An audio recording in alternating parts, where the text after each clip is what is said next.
장군 딸은 뭐가 달라도 다르겠지. 이 정도 물살에 징징거리진 않을 거 아냐?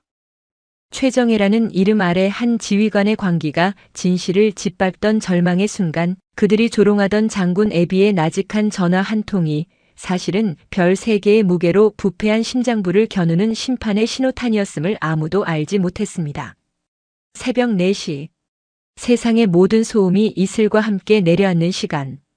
경기도 광주시의 특수전교육단, 그 중에서도 가장 깊숙한 곳에 자리한 707 특수임무단의 연병장에는 이미 인간의 한계를 시험하는 그림자들이 꿈틀대고 있었다. 완전 군장 구보. 단순한 구보가 아니었다. 25kg에 육박하는 군장을 짊어지고 방탄모와 화기까지 파지한 채 실시하는 지옥의 서막이었다. 악, 악, 악. 선두그룹에서 터져나오는 기합소리는 아직 동이 트지 않은 새벽의 냉기를 갈랐다.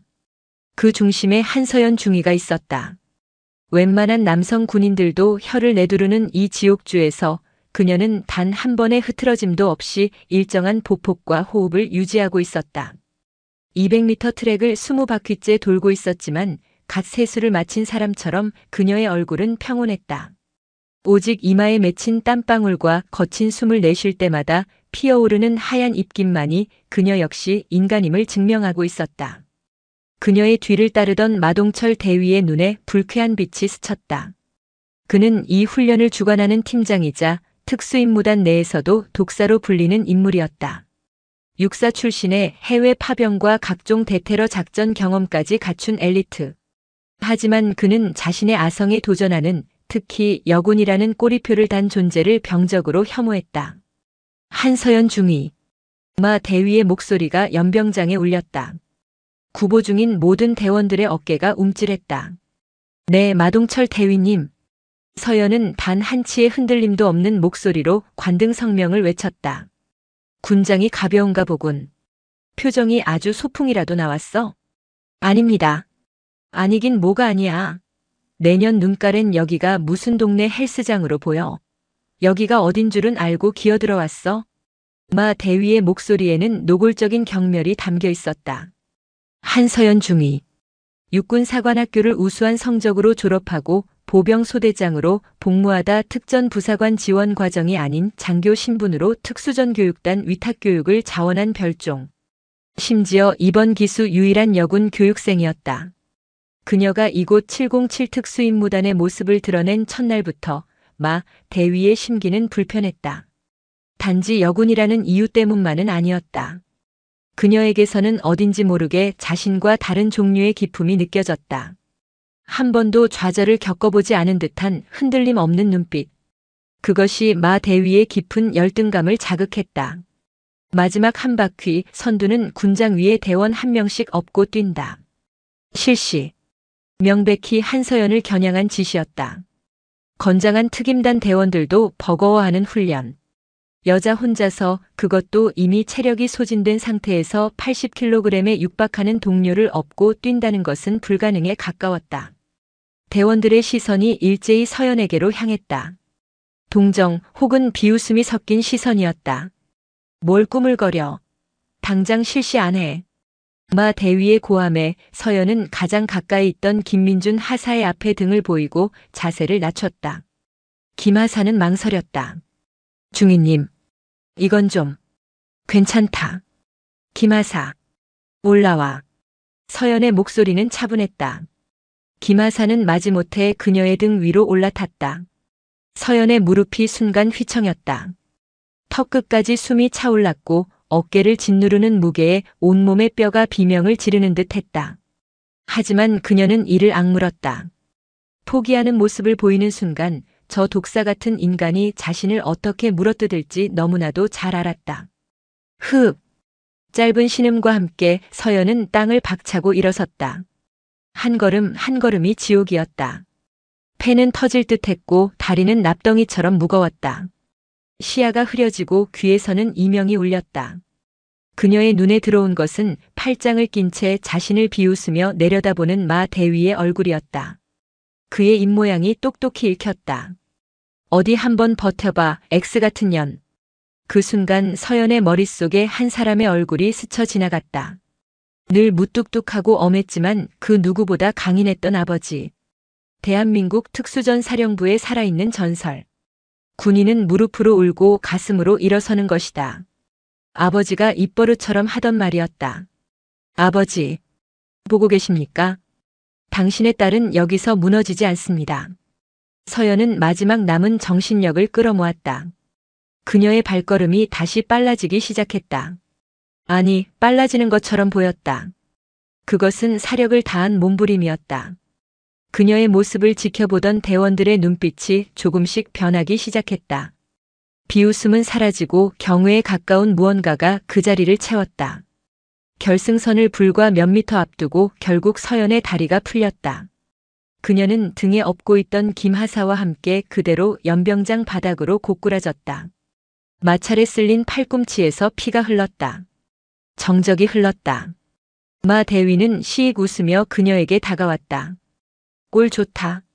진작에 기어나갔으면 이럴 일도 없잖아. 여자가 어디서 감히 특전사라고. 여기가 어떤 곳인지 이제 좀 알겠어? 그는 서연의 눈앞에 쭈그려 앉아 흙먼지가 묻은 그녀의 얼굴을 향해 속삭였다. 내 애비가 별이라도 달았냐? 어떤 백으로 여기까지 기어들어왔는지는 모르겠는데 여기선 안 통. 마 대위의 말이 채 끝나기도 전에 서연이 피가 흐르는 팔로 몸을 지탱하며 상체를 일으켰다. 그녀는 마 대위를 똑바로 쏘아보았다. 그녀의 눈에는 고통이나 굴욕감이 아니었다. 얼음장보다도 차가운 분노와 결코 꺾이지 않을 의지가 담겨 있었다. 훈련. 아직 끝나지 않았습니다. 서연은 다시 김하사를 향해 등을 돌렸다. 김하사. 다시 올라와라. 명령이다. 그녀의 목소리에 담긴 강철 같은 의지에 연병장에 있던 모든 사람들이 숨을 삼켰다. 마동철 대위의 얼굴이 처음으로 당혹감에 일그러졌다. 그는 자신이 건드린 것이 단순한 여군 장교가 아닐지도 모른다는 불길한 예감에 휩싸였다. 연병장에서의 사건 이후 마동철 대위의 괴롭힘은 더욱 교묘하고 악랄해졌다. 그는 더 이상 모두가 보는 앞에서 한서연을 대놓고 갈구지 않았다. 대신 훈련이라는 이름 아래 합법적으로 그녀를 궁지로 몰아넣는 방식을 택했다. 보이지 않는 칼날이 서연의 목을 겨누기 시작했다. CQB, 즉 근접 전투기술 훈련 시간. 대원들은 2인 1조로 움직이며 실제 건물과 유사하게 만들어진 훈련장에서 대테러 작전을 숙달하고 있었다. 교탄 대신 페인트탄이 사용되었지만 그 긴장감만큼은 실전과 다름없었다. 한중이 이쪽으로. 파트너인 박진우 하사가 수신호를 보내며 코너 진입을 알렸다. 서연은 고개를 끄덕이고 K1A 기관단총을 견착한 채 소리 없이 그의 뒤를 따랐다. 그녀의 움직임은 한 마리의 고양이처럼 부드럽고 정확했다. 육사 시절부터 익힌 전술 보행과 아버지 어깨 너머로 배운 특수전의 기본기가 몸에 배어 있었다. 두 사람이 세 번째 방의 문을 앞둔 순간 통제실에 있던 마 대위의 목소리가 스피커를 통해 흘러나왔다. 사조 현재 상황 보고. 박 하사가 무전기에 입을 대고 속삭였다. 여기는 사조 목표 건물 3번 방 진입 직전. 예상. 좋아. 3번 방에는 인질을 잡고 있는 테러범이 있다. 인질은 여성, 테러범은 남성. 인질의 안전을 최우선으로 확보하여 테러범을 제압하도록. 1분 준다. 실시.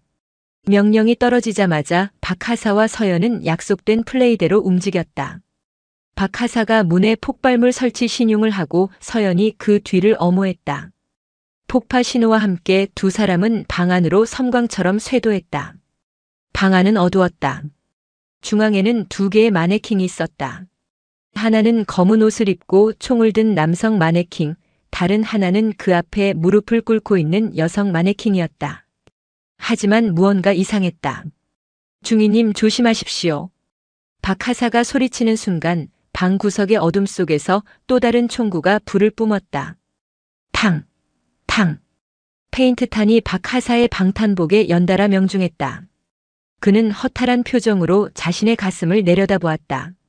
전사. 서연은 반사적으로 몸을 굴려 엄폐물 뒤로 숨었다. 상황은 최악이었다.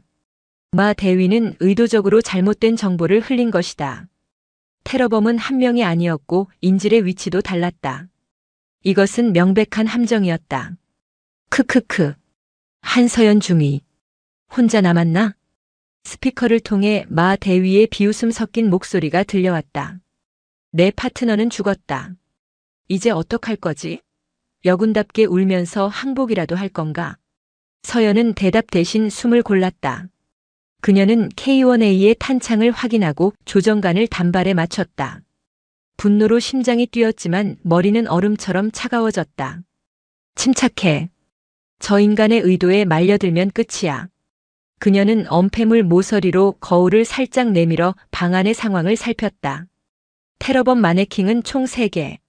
하나는 인질을 잡고 있고 나머지 둘은 각각 방의 양쪽 구석에 배치되어 완벽한 사각지대를 형성하고 있었다. 전공법으로는 절대 이길 수 없는 구조였다. 이건 훈련이 아니야. 나를 실패자로 만들기 위한 시험이다. 서연은 눈을 감았다. 머릿속으로 수백 가지의 전술을 시뮬레이션했다. 그리고 단 하나의 가능성을 찾아냈다. 위험하지만 유일한 방법. 그녀는 섬광탄 하나를 꺼내 들었다. 그리고는 일부러 총을 엄폐물 밖으로 내밀어 몇 발을 발사했다. 테러범들의 주의를 그쪽으로 끄는 동시에 섬광탄의 안전핀을 뽑아 반대쪽 벽을 향해 굴렸다. 쾅! 눈을 멀게 하는 섬광과 귀를 찢는 폭음이 좁은 방을 가득 채웠다. 섬광탄이 터지자마자 서연은 자세를 최대한 낮추고 방 중앙을 향해 돌진했다. 이것은 교범에 없는 움직임이었다. 자살 행위나 다름없었다. 하지만 그녀는 알고 있었다. 잠시 시력을 잃은 테러범들이 가장 예상하지 못할 경로라는 것을. 탕! 탕! 탕! 그녀의 총구가 순식간에 3번 불을 뿜었다. 3발의 페인트탄은 정확히 3개의 마네킹 헤드셋 중앙에 명중했다. 모든 것은 불과 3초 안에 일어났다. 방 안에는 정적이 흘렀다. 통제실의 마 대위도 방금 전사한 박 하사도 훈련을 지켜보던 모든 대원들도 아무 말도 하지 못했다. 불가능하다고 생각했던 상황을 한서연 중위는 교범에도 없는 창의적인 방식으로 완벽하게 돌파해냈다. 서연은 거친 숨을 내쉬며 자세를 풀었다. 그때 스피커에서 마 대위의 짜증 섞인 목소리가 흘러나왔다. 운이 좋았군. 하지만 인질 마네킹이 총알에 스쳤다. 이건 명백한 작전 실패야. 한서연 중위 훈련 똑바로 안 해? 너 때문에 인질이 죽었잖아. 당장 연병장으로 나와. 서연은 말없이 인질 마네킹을 확인했다. 페인트탄의 흔적은 어디에도 없었다. 마 대위는 결과를 인정하기 싫어 거짓말까지 하고 있는 것이었다. 그녀는 무전기를 들었다. 그리고는 통제실에 모두가 들을 수 있도록 차분하지만 단호한 목소리로 말했다. 보고합니다. 인질 이상무. 테러범 3명 전원 사살. 임무 완료. 이상. 그녀의 보고는 마 대위의 거짓말을 정면으로 반박하는 것이었다. 통제실의 공기가 싸늘하게 얼어붙었다. 마 대위의 분노가 모니터 너머로도 느껴지는 듯 했다. 잠시 후 그는 이를 갈며 내뱉었다. 한서연 중위. 너 아주 제대로 찍혔어. 그날 오후 서연은 작전 실패라는 명목으로 혼자서 진흙탕 포복 셔틀을 해야 했다. 하지만 그녀는 두렵지 않았다. 오히려 마 대위의 비열함이 드러날수록 그녀의 투지는 더욱 강하게 불타올랐다. 보이지 않는 칼날이 자신을 위협할수록 그녀 스스로가 더 날카로운 검이 되어야 한다는 것을 깨달았기 때문이다. 그리고 그 검은 언젠가 반드시 부당한 권력의 심장을 향하게 될 것이었다. 장마가 시작된 여름밤 특수임무단 대원들에게 야간 도하 훈련 명령이 떨어졌다. 남한강 상류 물살이 거세고 유속이 빠른 최악의 훈련 지점이었다. 칠흑 같은 어둠 속에서 오직 간헐적으로 터지는 조명탄의 빛에 의지해 IBS로 강을 건너 반대편 고지를 점령해야 하는 극도의 담력과 팀워크를 요구하는 훈련이었다. 오늘 훈련 똑바로 못하는 놈들은 전부 이 강물에 대가리 처박을 줄 알아. 특히 어리바리하게 팀원들한테 피해주지 마라. 누군가 때문에 훈련 전체가 망가지는 일 나는 용납 못한다. 훈련 시작 직전 마동철 대위는 일부러 한서연을 쳐다보며 소리쳤다. 그의 말은 모든 대원들에게, 특히 서연이 속한 3팀에게 보이지 않는 압박으로 작용했다. 서연은 묵묵히 자신의 IBS에 올랐다. 팀장인 박진우 하사를 포함한 8명의 팀원이 한 조였다. 빗줄기는 점점 굵어지고 있었고 강물은 성난 짐승처럼 검은 파도를 일으키며 포효했다. 출발. 마 대위의 명령과 함께 각 팀의 보트들이 일제히 강으로 뛰어들었다. 서연은 선두에서 노를 저었다. 그녀의 작은 체구에서는 상상하기 힘든 힘이 뿜어져 나왔다. 다른 남성 대원들에게 조금도 뒤처지지 않았다. 오히려 그녀의 정확하고 힘있는 패들링은 팀의 속도를 이끄는 동력이 되고 있었다. 중위님 괜찮으시겠습니까? 물살이 너무 거셉니다. 뒤에서 키를 잡고 있던 박하사가 걱정스럽게 물었다. 문제없다. 박하사는 방향에만 집중해. 강 중앙에 이르렀을 때 문제는 예기치 않은 곳에서 터졌다. 갑자기 불어온 돌풍과 함께 거대한 파도가 그들의 보트를 덮쳤다. 젠장. 대원들의 입에서 욕설이 터져나왔다. 보트가 심하게 요동치며 균형을 잃었다. 바로 그때 옆에서 나란히 기동하던 마 대위의 보트가 그들의 보트 쪽으로 위험할 정도로 가깝게 붙었다. 마 대위님, 너무 가깝습니다. 이격하십시오. 박하사가 소리쳤지만 마 대위는 못 들은 척하며 오히려 더 바싹 붙어왔다. 그의 얼굴에는 기이한 미소가 걸려 있었다. 그리고 다음 순간 거대한 파도가 다시 두 보트를 덮쳤을 때 마 대위는 자신의 노를 이용해 실수를 가장하여 서연이 앉아있는 보트의 가장자리를 강하게 밀쳤다. 악! 가뜩이나 균형을 잃고 있던 보트는 그 충격에 완전히 뒤집혔고 서연은 미처 손을 쓸 틈도 없이 차가운 강물 속으로 곤두박질 쳤다. 한중희님! 박하사와 팀원들이 경악하며 소리쳤지만 서연의 모습은 순식간에 어둠과 거친 물살 속으로 사라져버렸다. 완전 군장 상태로 강물에 빠진다는 것은 스스로에게 수십 킬로그램의 족쇄를 채운 것과 같았다. 이런 멍청한 년. 지 하나 간수도 못하고. 마 대위는 혀를 차며 중얼거렸다. 그는 마치 정말로 안타깝다는 듯한 표정을 지었다. 전원. 훈련 중단. 한서연 중위가 실종됐다. 일단 전부 강안으로 복귀한다. 그는 다급하게 소리쳤지만 그의 눈은 조금도 다급해 보이지 않았다. 오히려 모든 것이 자신의 계획대로 되어간다는 만족감마저 서려 있었다. 대위님, 지금 당장 수색을 시작해야 합니다. 강가로 복귀한 박하사가 붉어진 눈으로 소리쳤다. 닥쳐. 이 상황에서 내 놈들이 뭘 할 수 있는데? 지금 들어가면 너희들까지 전부 물귀신 돼. 일단 상부에 보고하고 정식으로 수색대를 꾸릴 거야. 알았어?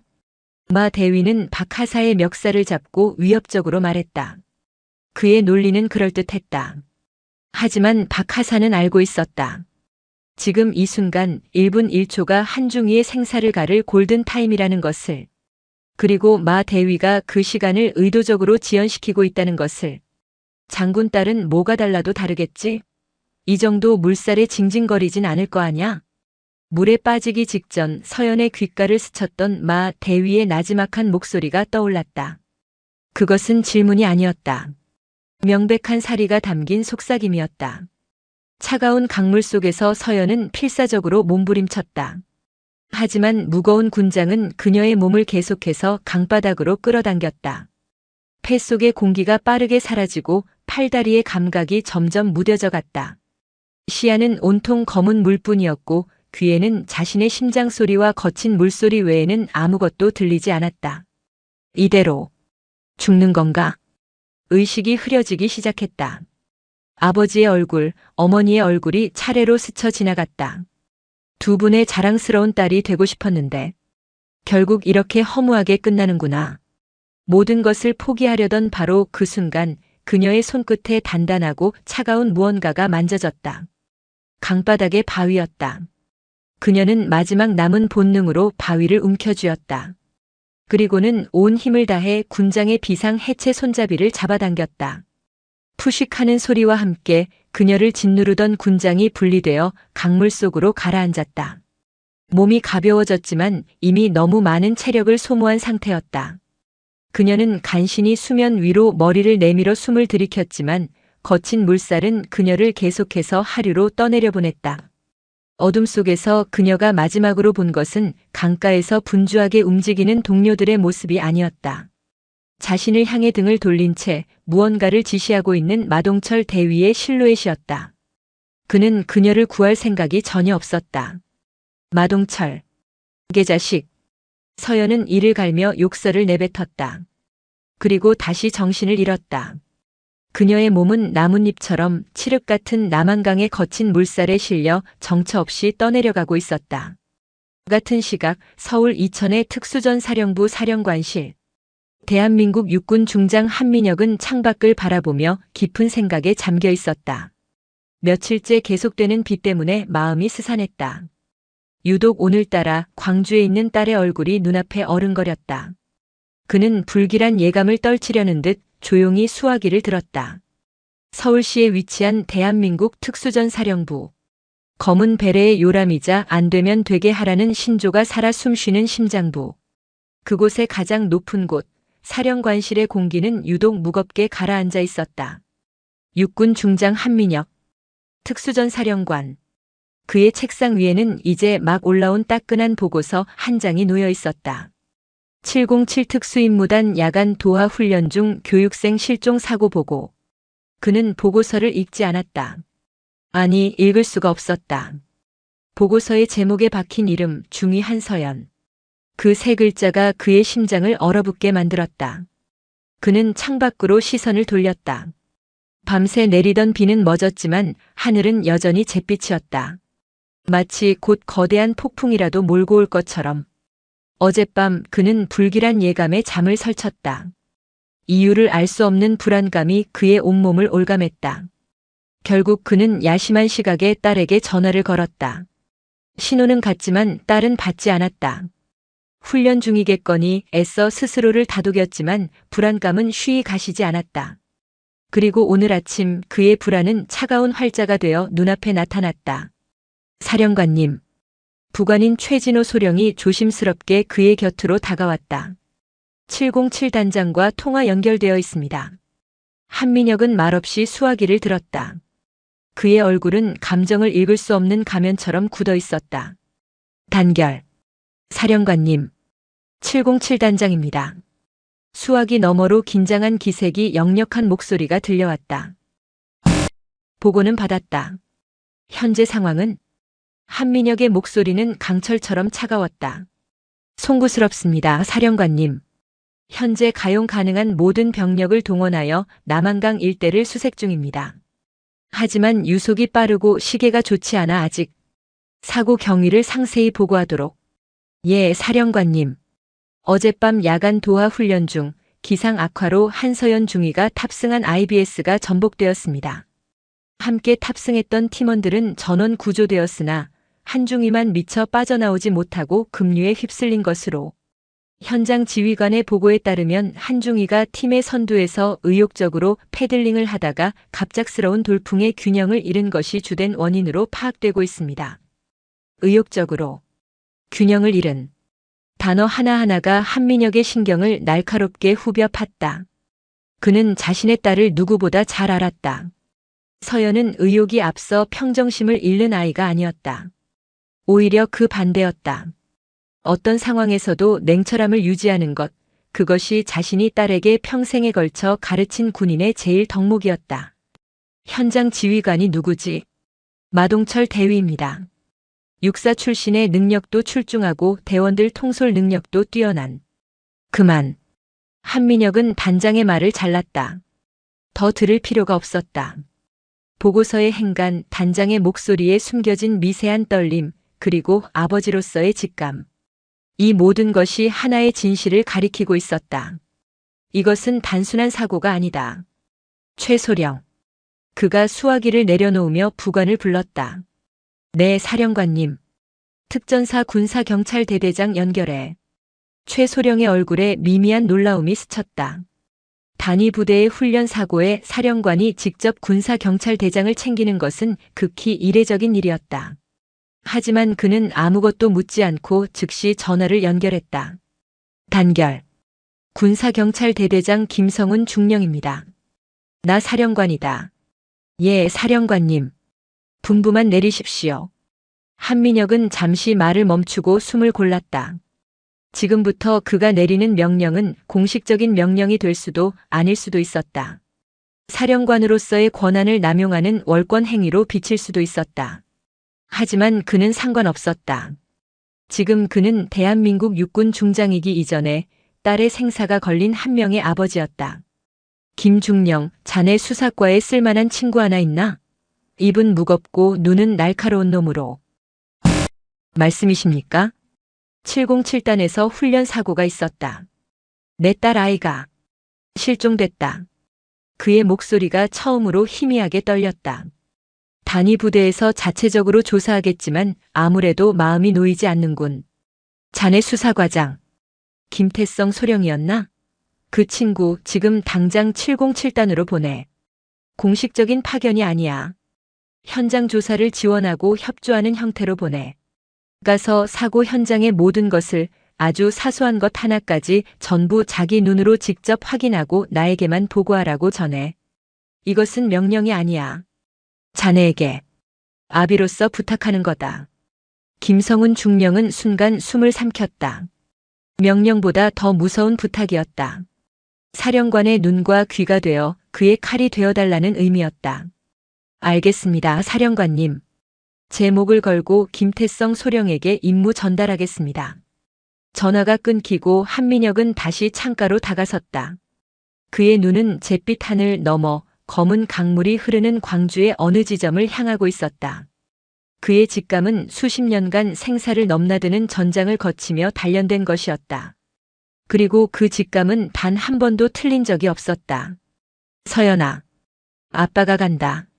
누가 내 딸을 건드렸는지 반드시 찾아낼 것이다. 그리고 그놈이 누구든 지옥을 보게 될 것이다. 그의 등 뒤로 거대한 특수전 사령부의 깃발이 침묵 속에서 흔들리고 있었다. 잠자던 호랑이가 마침내 포효할 준비를 하고 있었다. 707 특수임무단은 거대한 침묵의 성체와 같았다. 한서연 중위의 실종 사고는 불의의 사고로 잠정 결론 내려졌고 부대는 외부의 시선을 차단한 채 자체적인 조사를 진행하고 있었다. 그 조사의 중심에는 당연히 사고 당시 현장 지휘관이었던 마동철 대위가 있었다. 그는 지금 사고 진상 규명이라는 명목 아래 자신의 범죄를 은폐하기 위한 거대한 연극을 연출하고 있었다. 어제 일은 모두에게 안타까운 사고였다. 하지만 명심해. 우리는 군인이다. 슬픔에 잠겨 있을 시간이 없어. 사고 다음 날 아침 마 대위는 3팀 팀원들을 생활관에 집합시켰다. 그의 목소리는 평소와 달리 차분하고 침착했다. 하지만 그 눈빛은 섬뜩할 정도로 냉정했다. 곧 군사경찰에서 조사가 나올 거다. 너희들은 보고 들은 그대로만 이야기하면 돼. 알겠나? 한중이는 훈련에 대한 의욕이 넘쳤고 악천후 속에서도 무리하게 선두를 유지하려다 변을 당했다. 그 이상도 그 이하도 아니야. 괜히 이상한 소리에서 죽은 사람 명예 더럽히고 우리 팀 전체를 위험에 빠뜨리는 놈은 내가 가만두지 않는다. 그의 시선이 박진우 하사에게 잠시 머물렀다. 박 하사는 자신도 모르게 시선을 피했다. 어젯밤 강가에서 보았던 마 대위의 미소와 멍청한 연이라며 중얼거리던 그의 목소리가 귓가에 생생했다. 모든 것이 저 인간이 꾸민 짓이라는 것을 알지만 입을 뗄 수가 없었다. 마동철이라는 인간이 얼마나 잔인하고 집요한지, 그리고 팀과 조직이라는 이름 아래 진실을 묵살하는 것이 얼마나 쉬운 일인지 그는 너무나도 잘 알고 있었다. 우리는 한 팀이다. 슬픔도 함께 나누고 책임도 함께 지는 거야. 내 말 무슨 뜻인지 알겠지? 마 대위가 팀원들의 어깨를 이리리 두드려주며 말했다. 그것은 격려가 아닌 명백한 협박이었다. 너희도 공범이다라는 무언의 낙인이었다. 그날 오후 특전사 군사경찰대대 수사과장 김태성 소령이 부대에 도착했다. 그는 사령관의 부탁이라는 무게를 어깨에 짊어지고 있었다. 그는 의례적인 부대장 신고를 마친 뒤 곧바로 사고 관련자 면담을 요청했다. 첫 번째 면담 대상은 마동철 대위였다. 마 대위는 수사과장의 등장에 잠시 당황했지만 이내 능숙한 연기자의 얼굴로 그를 맞았다. 오시느라 고생 많으십니다, 소령님. 가뜩이나 심란한데 본부에서 직접 와주시니 든든합니다. 상관없습니다. 보고서를 봤는데 몇 가지 확인할 것이 있어서 왔습니다. 사고 당시 상황을 좀 더 자세히 설명해 주시겠습니까, 대위님? 김태성 소령의 말투는 사무적이었지만 그의 눈은 마 대위의 미세한 표정 변화와 눈빛의 흔들림 하나까지 놓치지 않으려는 듯 날카롭게 빛나고 있었다. 마 대위는 준비된 시나리오대로 유창하게 거짓말을 늘어놓았다. 갑작스러운 기상 악화, 의혹이 앞섰던 한중희의 판단 착오, 그리고 팀원들을 구하기 위한 자신의 영웅적인 노력까지. 그의 이야기는 한편의 잘 짜인 각본 같았다. 안타까운 일입니다. 한중희는 정말 좋은 군인이었습니다. 여군이라는 편견을 깨기 위해 누구보다 노력했는데 결국 그 열정이 화를 부른 것 같아 마음이 아픕니다. 마 대위는 눈시울까지 붉히며 말했다. 하지만 김소령은 그의 연기에 속지 않았다. 그는 보고서와 마 대위의 진술 사이에 존재하는 미세한 균열들을 발견하고 있었다. 사고 당시 마 대위님의 보트는 한중희의 보트와 얼마나 떨어져 있었습니까? 바로 옆에서 함께 기동하고 있었습니다. 혹시 모를 상황에 대비하기 위해서였죠. 그렇군요. 그런데 보고서에는 전복된 IBS에서 원인 불명의 충격 흔히 발견되었다고 되어 있는데 이 부분에 대해서는 아시는 바가 있습니까? 순간 마 대위의 눈동자가 미세하게 흔들렸다. 김소령은 그 찰나를 놓치지 않았다. 글쎄요. 워낙 순식간에 일어난 일이라. 아마 거친 물살의 바위나 유목 같은 것에 부딪힌 게 아닐까 싶습니다. 마 대위는 능숙하게 받아넘겼다. 김소령은 더 이상 묻지 않고 다음 면담으로 넘어갔다.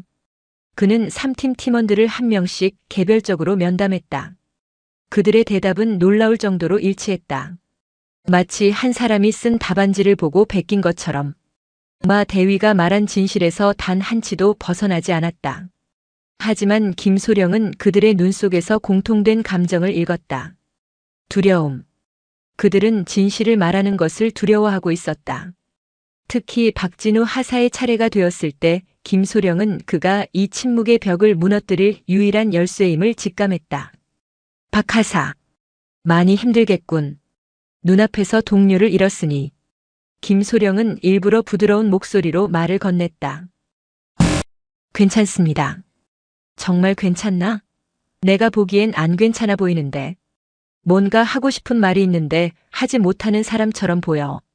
박 하사는 입술을 깨물며 고개를 숙였다. 그의 어깨가 잘게 떨리고 있었다. 박 하사. 한서연 중위는 그냥 군인이 아니야. 누군가의 귀한 딸이다. 지금 사령부에서 그녀의 아버지가 애타게 딸을 기다리고 있어. 정말 만약에 우리가 놓치고 있는 무언가가 있다면, 그래서 억울한 죽음이 되었다면 평생 마음의 짐을 지고 살아갈 수 있겠나? 김소령의 목소리는 박 하사의 양심을 날카롭게 파고들었다. 하지만 박 하사는 끝내 입을 열지 못했다. 마동철이라는 현실적인 공포가 군인으로서의 양심을 짓누르고 있었다. 면담이 끝나고 김소령은 홀로 사고 현장이었던 남한강 강가를 찾았다. 그는 수색 작업을 지켜보며 어딘가 석연치 않은 표정으로 강물을 응시했다. 모두가 입을 맞춘 듯 똑같은 이야기만 반복하는 상황. 이것은 단순한 사고 조사가 아니었다. 거대한 침묵의 벽에 가로막힌 보이지 않는 전쟁이었다. 그리고 그 벽을 깨기 전에는 진실에 단 한 발짝도 다가갈 수 없다는 것을 그는 깨달았다. 시간은 속절없이 흘렀다. 한서연 중위 실종 3일째. 대대적인 수색 작업에도 불구하고 그녀의 흔적은 어디에서도 발견되지 않았다.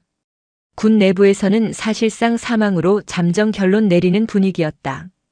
수색 작업의 강도도 눈에 띄게 약해졌다.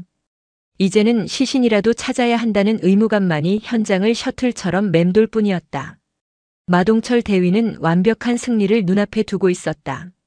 군사경찰의 조사는 침묵의 벽 앞에서 아무런 성과도 없이 지지부진했고, 이대로 시간이 흐르면 모든 것이 불운한 사고라는 이름 아래 잊힐 터였다. 그는 자신의 완전 범죄에 만족하며 밤마다 축배를 들었다. 하지만 그들이 포기한 강 하류 행정구역상 양평군에 속한 어느 외진 강가에서 기적은 조용히 숨쉬고 있었다. 쿨럭, 쿨럭. 의식을 잃고 떠내려가던 한서연은 강 하류의 무성한 갈대밭에 걸려 구사일생으로 목숨을 건졌다. 며칠 동안 그녀는 저체온증과 탈수 그리고 머리를 부딪히며 생긴 상처 때문에 생사의 경계를 오갔다. 그녀를 발견한 것은 근처에서 민물고기를 잡으며 살아가는 늙은 어부였다. 아이고 처자. 이게 무슨 일이람. 노인은 강가에 쓰러져 있는 군복 차림의 서연을 보고 기겁했지만 이내 그녀를 자신의 작은 초가집으로 옮겨 밤새도록 간호했다. 그는 군대나 경찰에 신고하는 대신 일단 사람부터 살리고 봐야 한다는 생각뿐이었다. 노인의 정성스러운 간호 덕분이었을까 서연은 마침내 신락 같은 의식을 되찾았다. 기가 정신이 좀 드시오. 내가 강가에서 당신을 건졌소. 며칠을 꼬박 알았소. 서연은 흐릿한 시야로 자신을 내려다보는 백발의 노인을 바라보았다. 온몸이 으스러질 듯 아팠고 머리는 깨질 듯한 두통에 시달렸다. 그녀는 지난 며칠간의 기억을 필사적으로 더듬었다. 차가운 강물, 뒤집히는 보트, 그리고 자신을 향해 등을 돌리던 마동철의 실루엣. 모든 것이 떠오르자 그녀는 신음과 함께 몸을 일으키려 했다. 아직 일어나면 안 돼요. 몸이 성한 데가 하나도 없는데. 노인이 그녀를 말렸다. 하지만 서연은 그의 말을 들을 수 없었다. 살아있다. 내가 살아있어. 그녀는 노인에게 자신이 군인임을 밝히고 부대로 연락할 방법을 물었다. 그녀의 강인한 눈빛에 노인은 더 이상 그녀를 말리지 못하고 마을에 하나밖에 없는 공중전화를 알려주었다. 한편 707 부대에서는 김태성 소령이 마지막 승부수를 던지고 있었다. 그는 박진우 하사를 다시 한번 자신의 임시 사무실로 불렀다. 이번에는 어떤 회유나 압박도 없었다. 그는 책상 위에 녹음기 하나를 올려놓고 나지막이 말했다. 박 하사, 나는 오늘 밤 철수한다. 더 이상 여기서 내가 할 수 있는 건 없는 것 같군. 박 하사는 의외라는 듯 그를 쳐다보았다. 이 녹음기는 한서연 중위의 아버님께 전달될 거다. 자네 팀원들의 일치된 진술, 마 대위의 완벽한 보고 그리고 동료의 죽음 앞에서 끝까지 침묵을 선택한 어느 특전 부사관의 비겁함에 대해서 나는 수사관으로서 실패했지만 최소한 유가족에게 진실을 알리려는 노력이라도 했다는 기록은 남겨야겠지. 김소령은 자리에서 일어나 창밖을 바라보았다. 특전사. 안 되면 되게 하라가 신조라고 들었다. 살아 돌아와 다시 본다가 전우들끼리의 약속이라고도 들었고. 그런데 내가 본 이곳은 불의 앞에서 안 되는 건 안 되는 곳이고 죽은 동료는 그냥 잊어버리는 곳이더군. 실망이다, 박하사. 자네에게 그리고 자네가 그토록 자랑스러워하는 검은 베레에게. 김소령은 방을 나가기 위해 문손잡이를 잡았다. 바로 그 순간이었다. 잠깐만. 기다려 주십시오. 박 하사의 목소리가 떨리고 있었다. 그는 자리에서 일어나 김소령을 향해 돌아섰다. 그의 두 눈에서는 뜨거운 눈물이 흐르고 있었다. 그는 주먹을 불끈 쥔 채 모든 것을 체념한 듯한 그러나 한편으로는 모든 것을 걸기로 결심한 사람의 목소리로 말했다. 제가 다 말씀드리겠습니다. 박진우 하사의 입에서 터져나온 진실은 김태성 소령의 예상을 뛰어넘는 충격적인 것이었다. 단순한 사고 유발이 아니었다. 명백한 살인 미수였다. 마 대위의 지속적인 가혹 행위부터 사고를 위장하기 위한 치밀한 계획, 그리고 그가 팀원들을 협박하여 입을 막은 사실까지 모든 것이 폭포수처럼 쏟아져 나왔다. 김소령은 박 하사의 진술을 녹음하며 주먹을 너무 꽉 쥔 나머지 손톱이 손바닥을 파고드는 것도 느끼지 못했다. 모든 녹음이 끝났을 때 그는 박 하사의 어깨를 강하게 붙잡았다. 고맙다, 박 하사. 자네는 군인의 명예를 지켰다. 그는 즉시 사령관실 직통 보안 회선으로 전화를 걸었다. 단결. 사령관님, 수사과장 김태성 소령입니다. 수화기 너머 한민혁의 목소리는 타들어가고 있었다. 결과는 찾았습니다. 사령관님. 김소령은 잠시 숨을 골랐다. 예상하셨던 대로 사고가 아니었습니다. 수화기 너머로 길고 무거운 침묵이 흘렀다. 그 침묵은 그 어떤 분노의 포효보다도 더 무섭게 느껴졌다. 잠시 후 한민혁의 목소리가 들려왔다. 그의 목소리에서는 더 이상 아버지의 슬픔이 느껴지지 않았다. 오직 적을 눈앞에 둔 야수의 얼음보다 차가운 분노만이 서려 있었다. 김소령. 증인 즉시 안전한 곳으로 확보하도록. 그리고 마동철 대위, 그놈과 관련된 놈들 전부 당장 체포해. 내가 지금 간다. 전화가 끊기는 순간 서연은 마을 공중전화에서 떨리는 손으로 아버지의 직무실 번호를 눌렀다. 신호가 몇 번 가기도 전에 익숙한 목소리가 들려왔다. 최진호 소령입니다. 최소령님. 저 한서연입니다. 수화기 너머의 최소령은 순간 숨을 멈췄다. 그의 귀를 의심했다. 누구? 라고 하셨습니까? 저 한서연 중위입니다. 살아 있습니다. 그 말이 끝나는 순간 사령관실의 문이 거칠게 열리며 전투복으로 갈아입은 한민혁 사령관이 막 출동하려던 참이었다. 최소령은 경악과 환희가 뒤섞인 표정으로 수화기를 막으며 외쳤다. 사령관님, 따님이십니다. 살아계십니다. 한민혁의 발걸음이 그 자리에 멈췄다. 그는 천천히 믿을 수 없다는 표정으로 최소령을 돌아보았다. 지옥의 나락으로 떨어졌던 그의 세상에 한 줄기 불빛이 비치기 시작했다. 살아 있습니다. 한서연의 목소리가 수화기를 통해 사령관실에 울려 퍼지는 순간 시간은 멈췄다. 출동을 위해 막문을 나서려던 한민혁 중장은 온몸이 그대로 굳어버렸다. 그는 천천히, 아주 천천히 부관을 돌아보았다. 그의 눈에는 믿을 수 없다는 경악과 지옥의 밑바닥에서 한 줄기 빛을 발견한 자의 황홀경이 뒤섞여 있었다. 사령관님. 부관 최진호 소령의 눈가에도 뜨거운 것이 차올랐다. 그는 떨리는 손으로 사령관에게 수화기를 건넸다. 한민혁은 거의 수화기를 빼앗다시피 받아들었다. 서연이냐? 그의 목소리는 갈라져 있었다. 강철 같던 사령관의 목소리가 아니었다. 딸의 이름을 부르는 평범한 아버지의 목소리였다. 내 아버지. 접니다. 몸은 괜찮은 거냐? 조금 다쳤지만 괜찮습니다. 살아있습니다, 아버지. 살아있다. 그 한마디가 한민혁의 마지막 남은 이성의 끈을 붙잡아 주었다. 그는 눈을 감았다. 안도감과 함께 심장을 찢을 듯한 분노가 온몸의 혈관을 타고 들끓기 시작했다. 딸의 목소리. 그 가늘게 떨리는 목소리 속에 얼마나 큰 고통과 공포가 담겨 있었을지 생각하자 그는 피를 토할 것 같은 심정이 되었다. 위치는 어디냐? 양평군. 강변의 한민가입니다. 주소는? 서연이 자신의 위치를 보고하는 동안 한민혁은 이미 작전지도 위에 손가락을 올려놓고 있었다. 그의 눈빛은 다시 냉혹한 지휘관의 그것으로 돌아와 있었다. 아버지의 시간은 끝났다. 이제부터는 심판의 시간이었다. 거기서 꼼짝 말고 기다려라. 아빠가 지금 간다. 그는 수화기를 내려놓자마자 등 뒤에 최소령을 향해 포효했다. 최소령. 네, 사령관님. 의무사령부에 헬기 띄워. 내가 보내는 좌표로 가서 내 딸 당장 국군수도병원으로 후송해. 대한민국 최고의 의사들로 팀 꾸리라고 전해. 털끝 하나라도 잘못되면 의무사령부 전체가 뒤집어질 거라고. 알겠습니다. 그리고 그의 목소리는 얼음처럼 차가워졌다. 국제평화지원단 대기 중인 흑복들 전원 출동 준비시켜.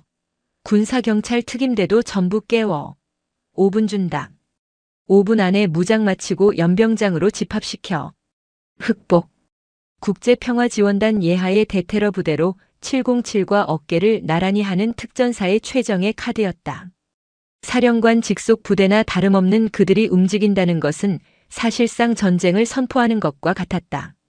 사령부는 순식간에 벌집을 쑤신 듯 요란해졌다. 비상 사이렌이 밤의 정적을 갈랐고 완전 무장한 검은 베레들이 연병장으로 뛰쳐나왔다. 로터 소음이 땅을 울리며 시누크와 블랙호크 헬기들이 어둠 속에서 거대한 강철의 잠자리처럼 떠올랐다.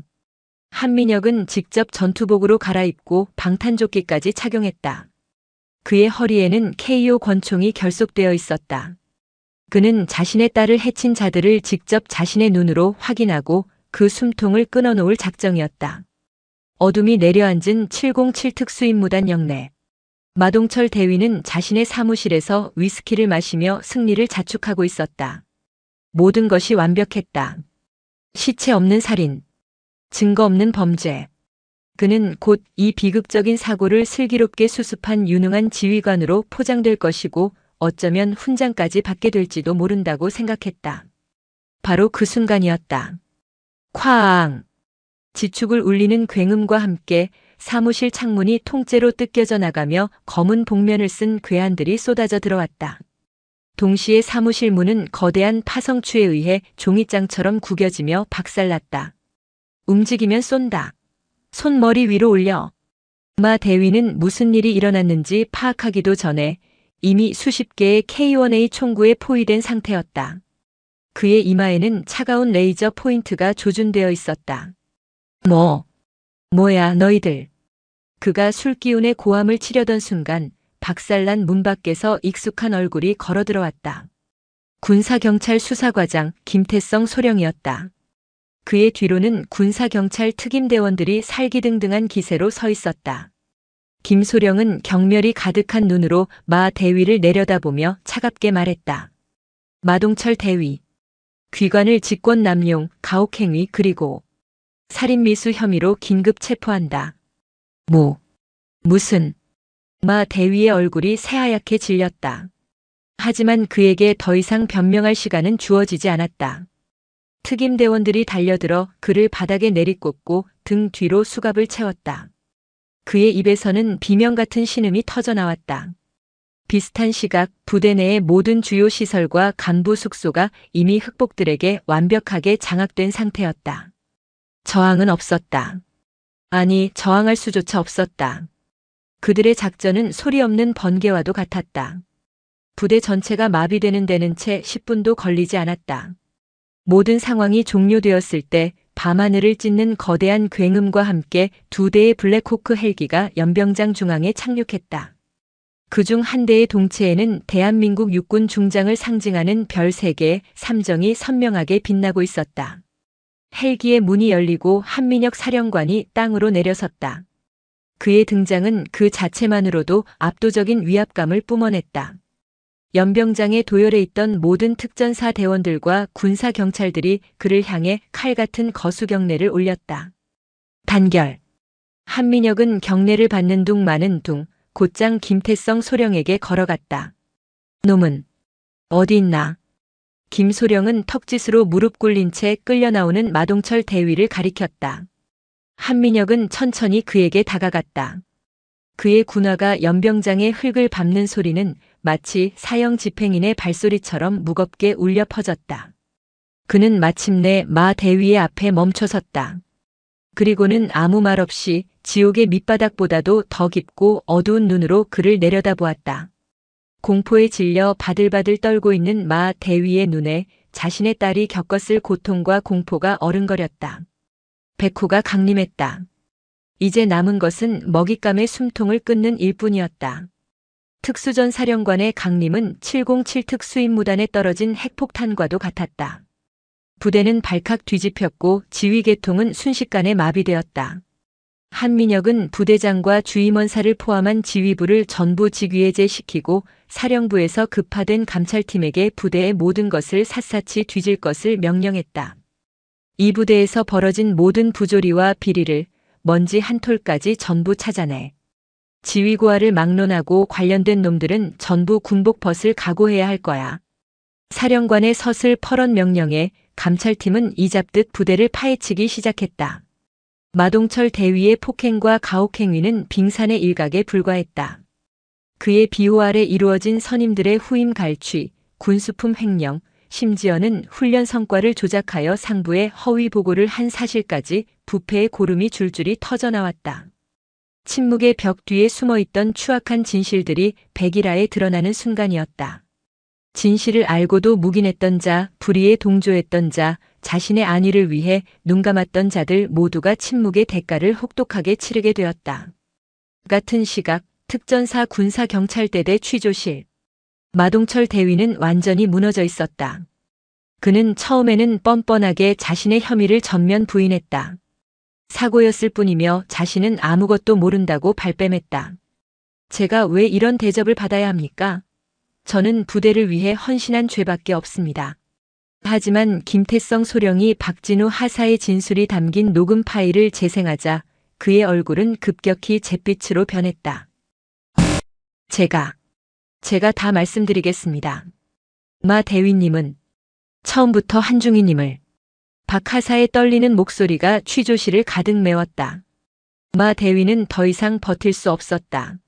하지만 그를 완전히 무너뜨린 것은 김소령의 마지막 한마디였다. 아, 그리고 한 가지 더 알려줄 소식이 있는데. 마 대위.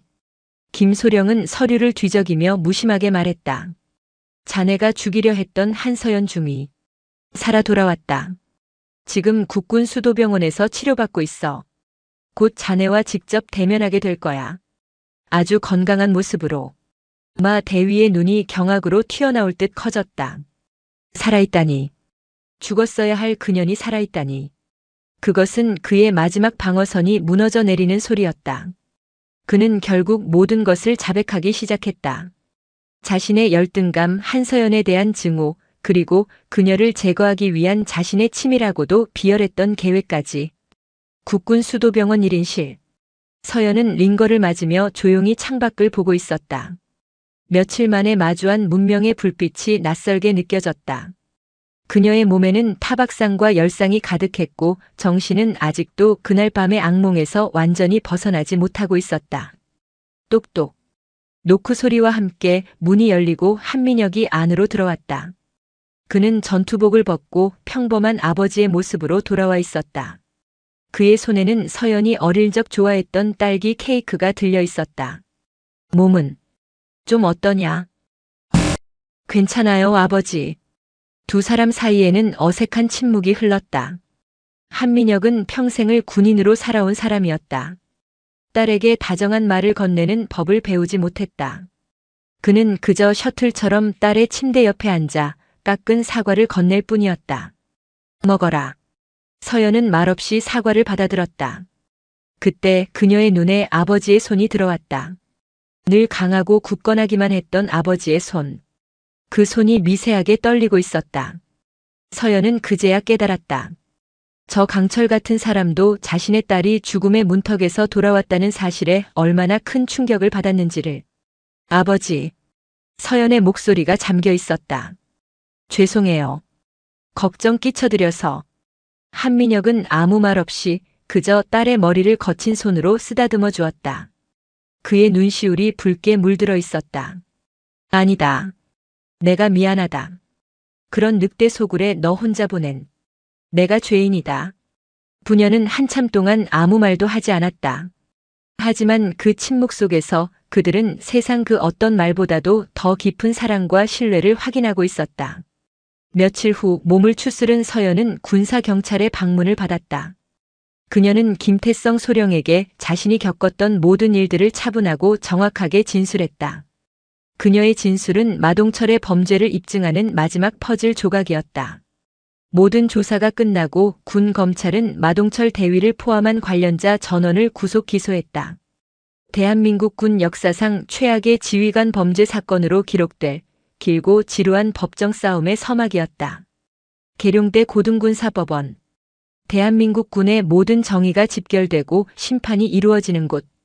법정 안은 언론사와 군 관계자들로 가득 차 숨막히는 긴장감이 감돌았다. 피고인석에는 죄수복을 입은 마동철과 그의 범죄에 가담했던 부하 2명이 고개를 숙인 채 앉아 있었다. 한때 안 되면 되게 하라는 신조를 외치던 특전사의 명예는 그들로 인해 땅에 떨어져 있었다. 증인석에는 한서연 중위가 전투복이 아닌 단정한 정복 차림으로 앉아 있었다. 그녀의 얼굴은 창백했지만 눈빛은 그 어느 때보다도 단단하고 흔들림이 없었다. 방청석 맨 앞줄에는 한민혁 사령관 부부가 굳은 표정으로 재판을 지켜보고 있었다. 오늘은 사령관과 그의 아내가 아닌 오직 피해자의 부모로서 이 자리에 앉아 있었다. 피고인 마동철, 앞으로 나오시오. 재판장의 엄숙한 목소리가 법정에 울려 퍼졌다. 마동철은 비틀거리며 피고인석에서 일어섰다. 그의 변호인은 최후 변론에서 피고인이 장기간의 작전 스트레스와 압박감 속에서 우발적으로 저지른 실수이며 살인의 고의는 없었다고 주장했다.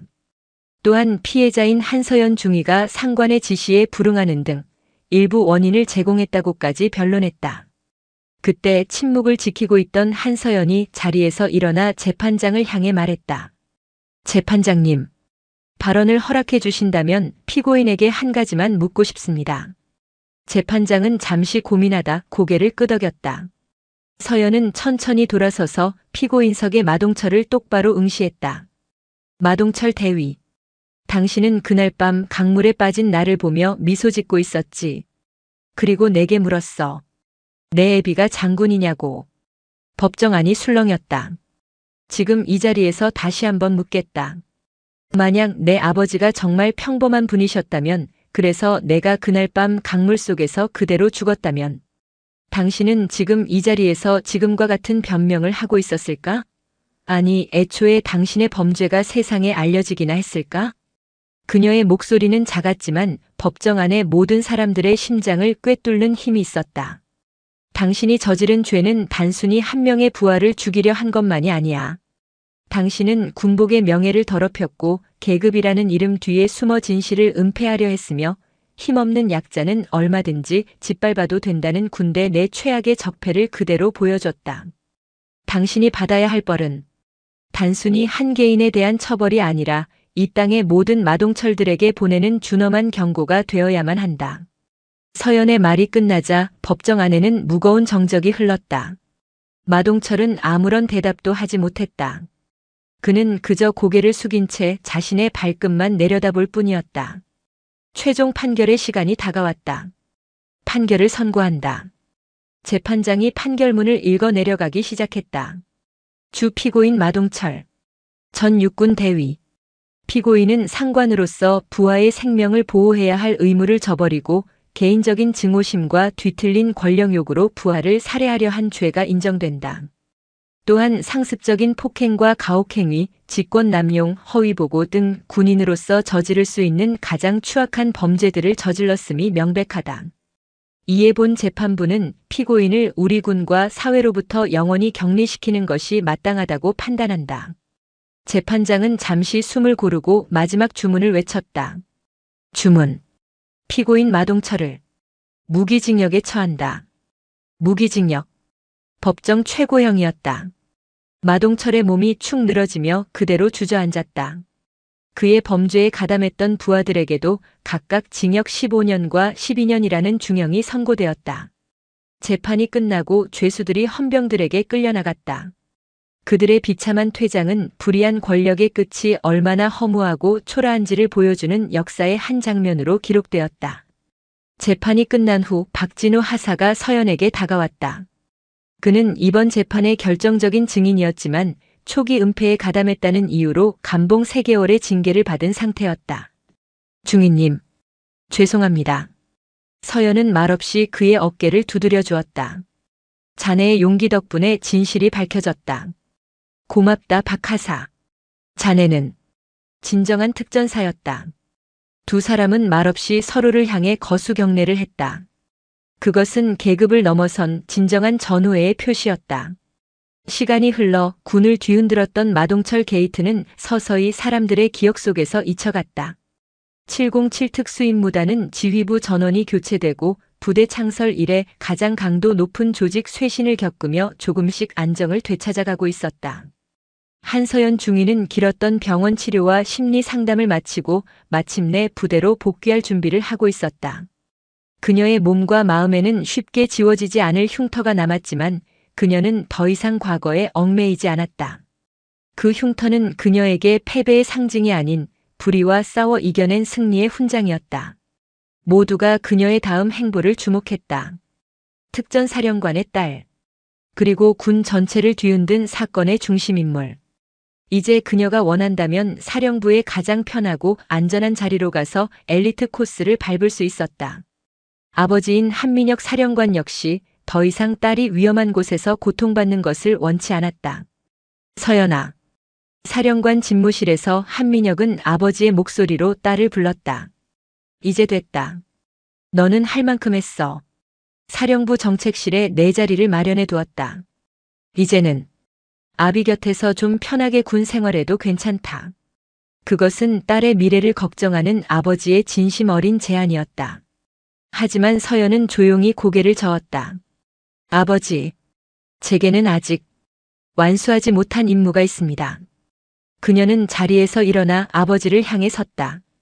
그녀의 눈빛은 그 어느 때보다도 맑고 단단했다. 저는 707로 돌아가겠습니다. 뭐라고? 한민혁의 눈이 커졌다. 제가 쓰러졌던 그곳으로 돌아가겠습니다. 제가 시작했던 그 훈련을 제 힘으로 완수하고 싶습니다. 그리고 저 같은 피해자가 다시는 나오지 않도록, 제 후배들은 저와 같은 고통을 겪지 않도록 가장 밑바닥에서부터 모든 것을 바꾸고 싶습니다. 도망치고 싶지 않습니다, 아버지. 저는 무너졌던 바로 그 자리에서 제 두 발로 다시 일어서고 싶습니다. 그녀의 목소리에는 흔들림이 없었다. 그것은 한민혁이 평생을 지켜왔던, 그리고 자신의 딸에게서 가장 보고 싶어 했던 진정한 군인의 목소리였다. 그는 더 이상 아무 말도 할 수 없었다. 자신의 딸이 그 끔찍한 시련을 겪고도 부러지지 않고 오히려 더 강한 강철로 단련되어 돌아왔다는 사실에 가슴 벅찬 자랑스러움을 느꼈다. 그는 천천히 자리에서 일어섰다. 그리고는 딸의 어깨에 손을 올렸다. 자랑스럽다. 내 딸. 한민혁은 딸의 어깨에 달린 중위 계급장을 물끄러미 바라보았다. 그리고는 나지막이 말했다. 그래. 가라. 가서 내가 옳다고 믿는 군인의 길을 가거라.